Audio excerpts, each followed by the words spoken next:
The Conqueror Challenges app has dozens of virtual challenges that you can choose from, and I must say sometimes it's pretty hard to decide. So right now in this video, we're going to choose which one would be the best first or next challenge for you.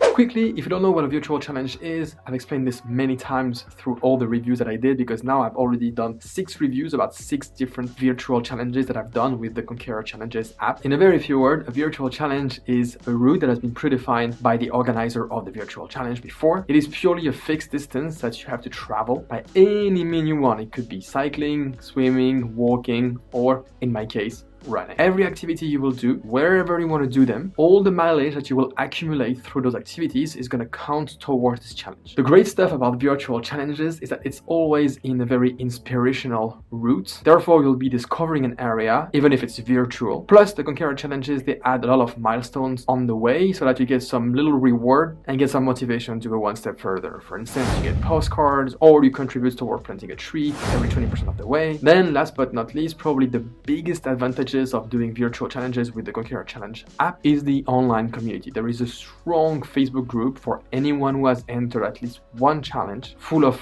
crazy runners who live for getting their medals and offer a great deal of support, help your motivation, but they can also answer some technical questions if you have. All those points, I think virtual challenges are super good and they help your motivation a lot. Now let's dive into how to choose one.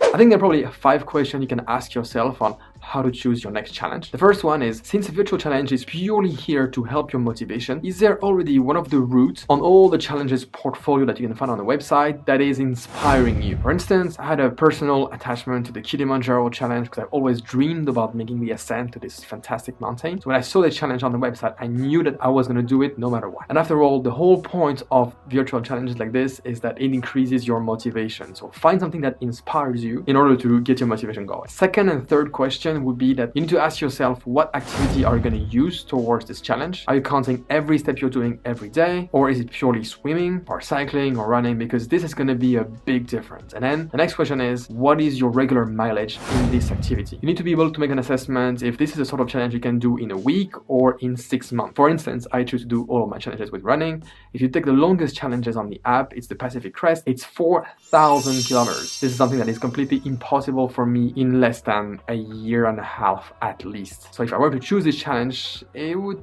take me a while to get my medal and get those postcards. And so this is something you need to be cautious, and you need to be sure that you understood how long it will take you to achieve this challenge. Fourth question, which is a natural prolongation of 2 and 3. How long do you want to do this challenge for? And how long do you want to delay gratification, so to say? Personally, I choose to go for a short one in the beginning so I could start understanding how the challenge works and if it were going to have an impact on my motivation and all of that. Now I'm increasing the mileage the more I'm going. And to be fair, I get more and more excited about doing the longest one, the one that I know are going to take me months. Because yes, the first one were really good, but I was able to achieve some of them in a week, which probably didn't give me enough time, I would say, to immerse myself in a challenge. And honestly, I wouldn't change anything I've done so far, but still, I'm pretty eager to go to like the North Coast 500 or maybe the Appalachian Trail, like the very long and massive one, because I know it's going to be a ton of fun and a lot of work in order to get this very well-deserved medal. So try to ask yourself, are you ready to do a challenge that is not going to be paying out anything for like 6 months or a year, or do you need something quick maybe to get your motivation going, and therefore maybe try to aim at a lower mileage one? If on the other hand you want to challenge yourself and you want something really big, then